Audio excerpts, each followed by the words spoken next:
today, October Roundtable, we are going to be talking about all things quarter four, getting ready for quarter four, the strategies you guys are going to need to navigate quarter four. It's going to be all based on that. So let's dive into it. So first, we're going to talk about promotional planning. That is definitely a very big part of quarter four and the success of it. We're going to talk about PPC for those of you guys that are managing your own PPC. We're going to talk about external marketing, which is definitely probably bigger this year than it ever has been before in terms of your overall success with quarter four. We're going to discuss Amazon inventory and just the whole situation there. And then, of course, we're going to cover what's new on Amazon as we close out all of our roundtable calls with. So first, we want to talk about promotional planning. So in terms of promotions, it is incredibly important that you guys do run a promotion. And the reason why is everyone is doing it. So if your brand is not running promotions, you aren't going to stack up against your competitors. That's just the reality, right? So it is important that at a minimum, you are running something basic. You guys can go all out and, offer a really strong coupon or what have you. But you also just at a minimum need to be offering the basics, okay? So here are some options. So first, lightning deals and 7-day deals. Now, the reason we put this on the list is our team's definitely looking to see lightning deals for December. So as all of you guys know, the lightning deals and 7-day deals have been spoken for Black Friday and Cyber Monday. You cannot submit any more for those at this time, but I think there is still going to be a lot of opportunities for December. So I do want all of you guys to be on the lookout for this because yes, Black Friday, Cyber Monday, that has come and gone, but quarter four is Black Friday, quarter four is technically right now, but you know what I mean. Prime time, Black Friday, Cyber Monday, all the way to Christmas. So if you guys do have lightning deals available, 7-day deals available during the month of December, they're worth booking. They're worth testing out. They're worth trying out. They are going to cost more, most likely. Again, I haven't seen them just yet. Amazon hasn't submitted December lightning deals just yet. So I haven't seen the price point, but if I had to guess, they are going to be a little bit more expensive, just like they are for Black Friday and Cyber Monday. So that's one thing I want you guys to be on the lookout for, specifically our December lightning deals. Now, let's say you guys were not given an option for lightning deals or 7-day deals for December. That is totally okay. You can definitely still compete. You can definitely still stand out. So what I would suggest for those of you guys that do not have lightning deals or 7-day deals as an option is I would suggest running a coupon clipping. Now, what I always recommend is at least offer 20% off. The reason why is all of the brands that are a part of Amazon Marketing, Amazon Launchpad, all of those guys that have a partnership with Amazon, they all are told to do 20% off. So 20% off is the normal amount usually you'll see for quarter four. But if you guys can't offer 20% off, if it's not a part of your margins, that's totally okay. You guys can offer 10%, 15%, whatever you guys are comfortable with. It's better to offer something than nothing at all, right? But we have seen that 20% off is really kind of that sweet spot where that's pretty much where everyone is usually at consistently. Now, another option is Prime exclusive discounts. Now, these are a really cool opportunity as well because what they offer is a strike-through pricing. So as you guys know, coupon clippings, they're going to be featured at the top of the buy box. You clip the coupon, bada bing, bada boom, added to the shopping cart, right? But Prime exclusive discounts a little different. So instead of offering a coupon clipping to clip, or a promo code where they have to copy and paste the code, Prime exclusive discounts are essentially a strike-through pricing that is given to anyone that has a Prime membership. So the reason why these are definitely worth testing out is, the strike-through pricing is appealing. It looks really good, right? Like, it pretty much shows, okay, here's the price now, and you see the deal that you're getting. So from that perspective, it really is it's appealing, especially in the search results. Now, I still stand by the coupon clipping looks more attractive because of the color. It's bright green in the search results. It really stands out. So In my personal opinion, I think a coupon clipping stands out more. But if you guys don't have the margins to pay for, let's say, that 60-cent fee per coupon clipping that's redeemed, then Prime exclusive discounts are another great option. So Prime exclusive discounts, definitely something to look at. Now, another one would be promo codes. Now, promo codes, I would recommend promo codes if you guys have multiple products that you plan on bundling together. So like a BOGO or a tiered promotion, if that makes sense for your brand, promo codes could be a really solid fit. But promo codes, right, there isn't very much visibility behind them. They're not as in your face as a coupon clipping, right? Or a lightning deal, or, you know, Prime exclusive for that matter. So a promo code, what I would say is really only run these if you plan on doing a BOGO, a tiered, or if you plan on announcing a promo code via email or via social media, because that way you can provide the promo code to people that way. But just understand, if you're just going to do a regular promo code, 10% off, 20% off, whatever, it won't be as successful as a coupon clipping or Prime exclusive discount due to visibility. Now, one thing I definitely want to stress, guys, and this is going to be the name of the game for Q4 as a whole: if it ain't broke, don't fix it. So if you guys have seen a ton of success with coupon clippings, there is no reason to switch to Prime exclusive discounts, right? Pretty much why I go over this at a high level and I review all of these different strategies is all of these different things work differently for all of you, right? You all have had different experiences with this. You've had different results with this. So that's why I go over all these different options. I am not saying run all of these. I want you guys to run what works for you. So this is what we've seen work. Again, the coupon clipping is definitely the most popular one that we might run, followed by Prime exclusive discounts. And again, promo codes, it really works best if you have products that can be paired together really well. So moving on from promotional planning, we also have PPC planning. So for those of you guys that are managing your own PPC ads, this is really the name of the game.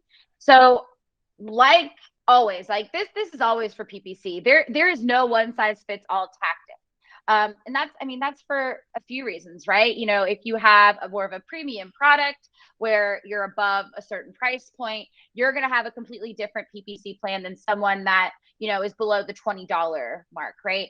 So unfortunately, there isn't like, okay, do this campaign and this campaign, because realistically, that's just not how PPC works, right? You all have a different philosophy. You all have, a different way of going about PPC specifically. So what I have here is really the rules that we like to abide by, no matter what account we are in, okay? So build off of what is currently working for you prior to Q4. So do not go and create a bunch of new campaigns because you think they'll be successful in Q4. This isn't the time to do that, right? Build off of what is there, right? Build off of the success there and make it stronger. That's what we need to see. Now, one thing that is really, really important is to make sure you are watching your budgets and your bids and be prepared to spend more. So the reason we say this, right, is obviously Q4 gets more competitive, right? Your budgets will probably go up a bit. Your bids will go up a bit. And it's just very important to make sure you're keeping an extra eye on this. But I also would say budget accordingly. So leave a little extra room to spend more money on PPC because you are going to have to deal with a lot more competition that you wouldn't have before. Now, one thing I would say that we've seen work the best during Q4 specifically is sponsored brand ads. So we would suggest shifting more of your budget towards sponsored brand ads because those are proven to convert a lot more. And obviously they really portray the product well, right? Especially for those of you guys that might be into the gifting category where perhaps your product can be seen as a gift. Sponsored brand ads are really great, especially when people are shopping for others. So that's something that you definitely want to be paying attention to. Now, like I mentioned, be ready to spend a bit more. That's incredibly common. And again, it's just competition is raised at the end of the day. People that don't always participate in PPC start to participate in PPC. So it is important to make sure you are competing with them. Now, what I would say is add lifestyle creatives to sponsored brand and sponsored display campaigns to increase customer engagement. That can be really helpful. And that's something that our team is testing a ton right now and seeing really great results. Now, shopper activity will increase. So again, increasing DSP budgets, base supply bids, and frequency caps. So just really paying attention. And then one thing I would definitely say, stay in budget. And what I mean by that is we don't want your campaigns running out of budget at noon, right? Because then the whole rest of the day, we're not competing, we're not getting our campaigns out there. So it's important to make sure not only are you watching these bids, making sure they're being spent wisely, but we also want to make sure our budgets are lasting. Want to make sure we're staying in budget throughout the day so we can stay competitive throughout the day. Now, as far as the next thing, it would be external marketing.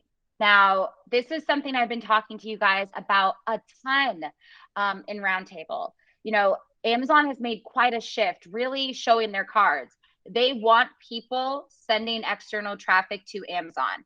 So much so that they have set up a brand referral bonus where if they see that you are sending external traffic, they are going to reward you. I believe some of the rewards are they'll reward you with PPC spend. There's a bunch of different things out there. This program is relatively new. So it's definitely still up for discussion on what they will be offering. But so much so they've created this referral program essentially, right? And they've obviously rolled out things like Amazon attribution where you can track your success. Amazon is definitely showing their cards, guys. We need to be doing some type of external marketing. Again, you don't have to do all of this that I'm mentioning, but it's definitely worth looking at and seeing what makes most sense. Now, just like PPC, just like promotional planning, don't reinvent the wheel. If you guys have seen that your email blasts do really well to Amazon, you've seen a specific Facebook audience does really well going to Amazon, stick with that. Don't feel the need to reinvent something or produce something that isn't there, right? We want to use what we have seen success with already for Q4. So here's something that you guys should consider rolling out for Q4 specifically. So the first would be email blasts, right? And when we roll out these email blasts, we want to make sure that we're including Amazon attribution so we can track the success with that. And we also want to make sure that we are telling them about the promotions we're offering. We want to tell them about specific dates. So you don't want to just get into their inbox on Black Friday or Cyber Monday. We should be emailing them maybe a day before. So warning them that, hey, we have this discount. It's going to be happening Black Friday, Cyber Monday. So they're aware of it ahead of time. Now, on top of that, besides Black Friday and Cyber Monday, you guys should be sending email blasts throughout December. And especially, this is always a really, really helpful tip. Send all traffic to Amazon the week before Christmas, because a lot of the times shipping from your warehouses cannot beat Amazon shipping. So this is a really great way to make sure that customers are not deterred from your products because it's not meeting a shipping deadline for Christmas. So that's one thing I would definitely keep in mind. A little bit of a sidebar there, but wanted to mention that. But email blasts, like I mentioned, those should be happening throughout the month of December. Don't just turn them off for Black Friday and Cyber Monday. They should always be present, sending whatever traffic they can, whatever you're comfortable with, of course. Now, let's say email blasts are not your thing. I highly recommend Facebook advertising. One strategy that we've been using quite a bit is we'll essentially have a Facebook ad that will be a video ad where it educates the customer about the product. And if that audience watches 50% of that video ad, they will then get served a second ad where we'll either gift them with something like an ebook, or maybe we just give them a promotional code for X% off, whatever it might be. That's that second ad that sends them back to Amazon. And again, plug in Amazon attribution, because obviously we want that credit from Amazon, right? We want them to see that we're sending that external traffic. So that's what Facebook advertising would do. Now, if you guys are wondering, okay, audiences, what can I do? This is something that we've talked to a few of you guys about in coaching. Definitely a gray hat tactic. Definitely want to throw that out there. So do your research, make sure it's okay for your business. But bullfrog data is something you can look into, where essentially they're an email append service where they will look to find the emails of your Amazon customers. And what's great is you can plug those emails into Facebook and run Facebook ads to them. Again, it's a gray hat tactic. Do your own research, make the best decision for your business. But it is something that you can do to build either a retargeting list from your Facebook, not Facebook, your Amazon customers, or you can create a lookalike audience off of that list and target people that are just like your Amazon customers. So that's one option as well. Now, social media posts, obviously, organic posts as a whole are not as effective as a paid search like Facebook advertising, right? But they are helpful, and it is important really to use your social media kind of just consistently, right? That is really important. So even if your social media isn't super popular, it is really helpful to post these sales that you guys have going on Amazon on your social media platforms. That's incredibly helpful to be successful. So that's something I definitely want to see you guys do. Now, let's say your guys' social media just isn't where it needs to be, but you would love to use somebody else's audience. Influencers are a really great option. You can essentially find different influencers that, of course, fit your branding, fit your message, and you can give them a promotional code to give to their audiences where they can send traffic back to Amazon to shop your product. You can track the success of that in two different ways. So some influencers will already be a part of a program called Amazon Affiliates. And Amazon Affiliates is actually a program where Amazon gives that influencer a kickback of a percentage of the sale, and they're able to track it that way. Now, unfortunately, when it's through Amazon Affiliates, you guys cannot track that. You're not a part of their Amazon Affiliates. You won't be able to see how many clicks and things that they have. So another way you could track it is giving them a specific promo code. You can go to your promotional reports and you can go ahead and see how many times was their promo code used. That would be a really great option. Now, aside from that, if they're not a part of Amazon Affiliates, which is definitely a possibility, another option would be to create an Amazon attribution link for them, where essentially, you can track the success of the sale, from attribution, you can track the clicks, detail page views, and the purchases as well. So if they do not have an Amazon affiliate link and they're open to using an attribution link, that's another way that you guys can track the success with that. Now, another option that we've seen work really well in the past is physical mailers if you guys have a mailing list. So you can do something like a really cute postcard that announces your Black Friday and Cyber Monday deals. You can do a postcard announcing just December and all the different deals you guys will have going on. Wherever you guys can get this message out is really, really helpful. Google advertising is also a really great option as well if that's something where you guys are comfortable. Google advertising is something that our team is definitely experimenting with, and we're testing out different strategies there. And it's definitely worth the time. And again, you can link back to Amazon attribution and do different things like that there. So wherever you guys get the message out, that's pretty much what I'm trying to say in this slide is wherever your comfort is, whether it's influencers, Facebook advertising, email blasts, that's where you guys should be spreading the message of any deals that you guys have going on for quarter 4. So that was what we have for external marketing. Now, as far as Amazon inventory, so for Black Friday and Cyber Monday, all inventory must be inbound by October 21st and must be checked in by November 11th. Now, to get the best results of quarter 4, we highly recommend forecasting your inventory ahead of time. So if you guys have not looked at your inventory situation, you need to today, right? Because we're the 5th. So if you guys have not looked at your inventory situation, this is definitely the time to do it because you guys have to get your shipments created to get it into Amazon for Black Friday and Cyber Monday specifically.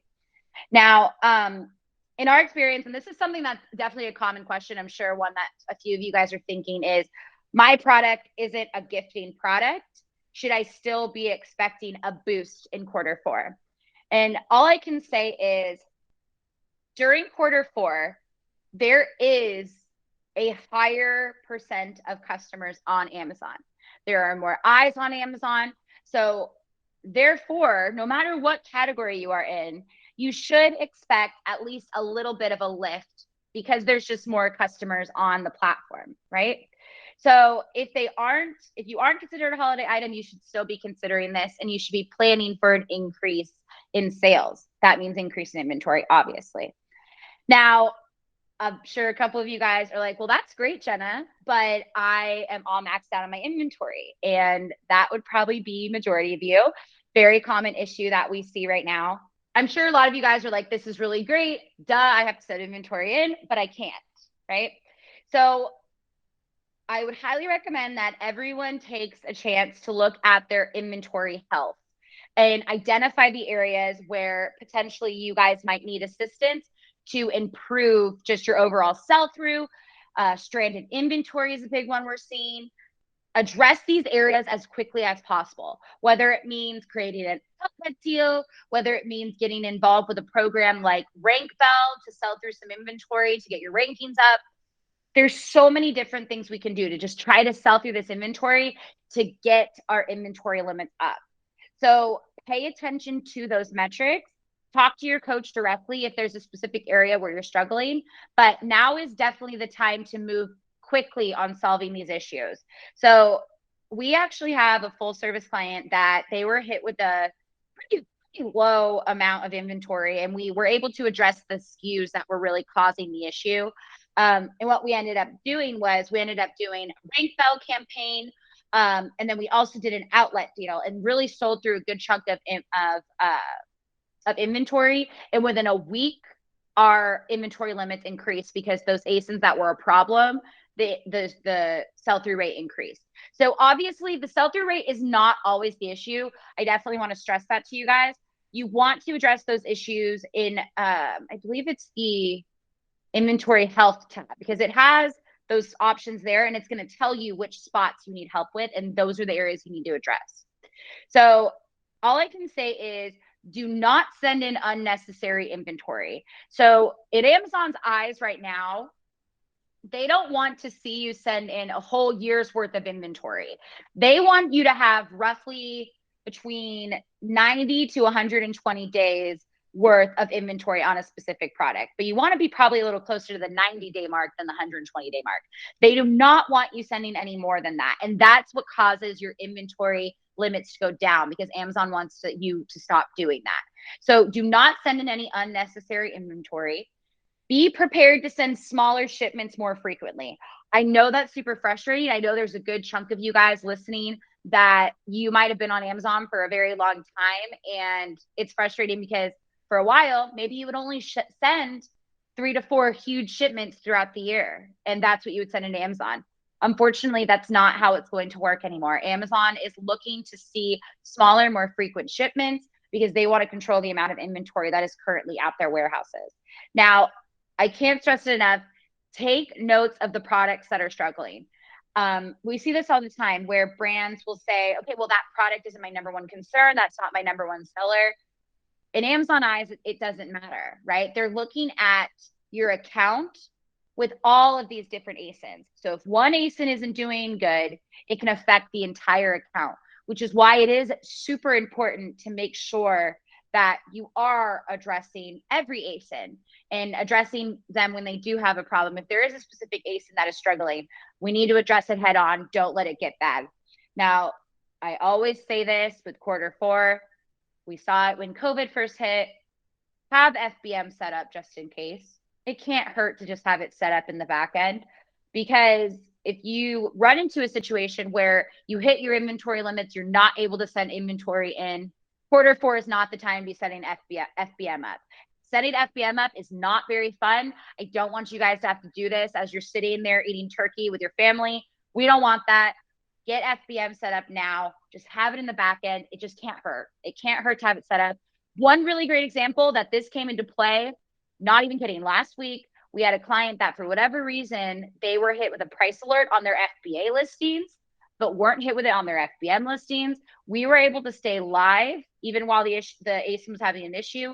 We were able to stay live with FBM while FBA was down. So it's good to just have as a whole, but especially during Q4, especially in the situation we're at right now with Amazon and their inventory limits, you have to have these set up just in case.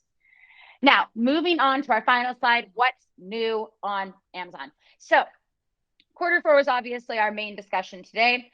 So like I mentioned, okay, so it was November 15th that it must be checked in, not November 11th. That was my bad. So for Black Friday, Cyber Monday, all inventory must be inbound by October 21st, being checked in by November 15th. So that just shows you guys that they are anticipating that it's going to take roughly 3 weeks to get inventory checked in. So definitely take note of that. Now, they're also saying for it to be available for Christmas, you need to have all inventory checked in by December 11th. So we want to start. What I would say, quite honestly, is if you plan on sending 2 shipments in for Q4, one, you should try to aim for it to go out potentially mid-October. I recognize that it's saying October 21st. I don't really care if we can get it in sooner, do that. And then I would suggest getting ready to send hopefully a shipment in that first week of November to cover you for December as well. So again, I know everyone's in very different situations inventory wise. This is probably, I would say this is a harder year inventory wise for Q4 than even last year. And last year we were still dealing with COVID restrictions and things like that. So it's very interesting how intense they're being this Q4. So if you have specific questions about your situation with inventory, reach out to your coach, ask them for advice on that area specifically, because everyone is going to have a different solution for whatever they're facing. Okay. Now, outside of Q4, we have a few new interesting things coming into play. There's a new shipping automation tool. This tool will help you ensure accuracy and delivery times, communicating to your buyers. You no longer need to manually calculate shipping times to each region because the tool automatically calculates it for you. So this is for any of you guys that are doing FBM. This tool is really going to help you guys make sure that you are predicting the right ship times for your customers, which is great. Now, another tool that is coming into play is new option for automated removal of aged inventory. The following inventory can now be removed automatically. Units that are at fulfillment centers for more than 1 year, and they are subject to long-term storage fees. So you can set that up to be automatically removed. Units of ASINs that haven't sold in 6 or more consecutive months that have been in the fulfillment centers for more than 180 days. So you can set those up as well. So those are different criteria where you guys can have automatic removals. So as you can see, lots going on with inventory and all that crazy stuff. So hopefully we're going to get on the other side of it in Q1 is what I'm hopeful for. Obviously, ever since COVID hit in March 2020, seems like every 3 or 4 months, there's something new with Amazon's FBA warehouses. There's always a new rule or a new way that they're calculating inventory. So it's pretty crazy, pretty hectic. So definitely something that I'm hoping will chill out for a bit, maybe in the new year, but who knows? Maybe that's some wishful thinking. But as far as my presentation goes, that is all I had. So I will go ahead and shift it over to you guys. I'm open for any questions for any of you guys that might be new to Roundtable. Your questions do not have to be about Q4 specifically. If you have questions outside of Q4, you can totally ask those too. But yeah, it's pretty much an open forum for anyone that has questions. So go for it. I was just thinking about, the suggestion of having some inventory, set up as FBM as a backup. I mean, I'll have to look up how to go through that. Can't you, like when FBA inventory goes to 0, can't you just switch that listing to FBM? Is that the quickest way? Or is the best way to have them set up separately? You would want them separately. The reason why is I'm assuming you guys, obviously all of you guys are busy, right? So I want you to think of it from this perspective. You're not going to be monitoring every single sale that comes in on Amazon. So you will not be able to just switch it to FBM automatically. So what we always recommend is just have the FBM listing running in the back end. It shouldn't beat out the buy box. So it's okay if it's running in the back end. And the idea is that if FBA ever were to sell out, the FBM listing would just kick on and take over. So you wouldn't have to worry about it, or there wouldn't be a lag in orders or anything like that. It's the same ASIN, right? Or it's different? Nope, exact same ASIN. The only change you would do, so you would make a copy essentially of the listing and you would just switch it to fulfilled by merchant, and you just have to change the SKU.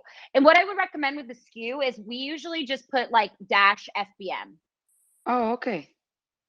Yeah. Okay. Yep. So it doesn't have to physically change this. It doesn't have to physically change the SKU.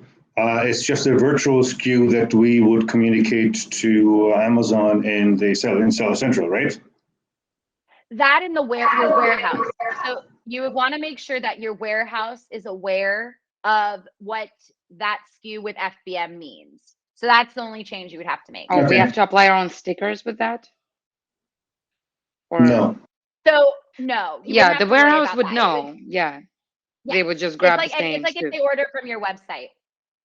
Okay. We control our warehouse, so it's not, we don't have to worry about notifying 15,000 people working in there. Perfect. So yeah, okay, thanks. Perfect.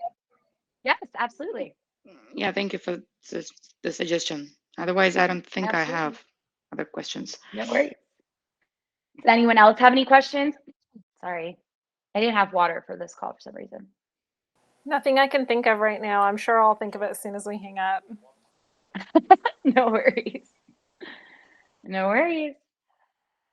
Well, All right. actually, you know what? I just thought of something. No, go for it. Yeah. It's not very relevant, but maybe you can help me out. What is the quickest way to like resolve like stranded inventory?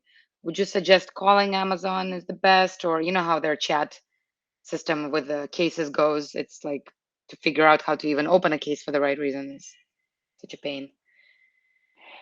Yeah, I mean, I always, if there's too much back and forth, like in my opinion, if you've gone back and forth on a case like twice with no resolution, that's when I'm like, okay, I need to call them. There's some miscommunication happening here.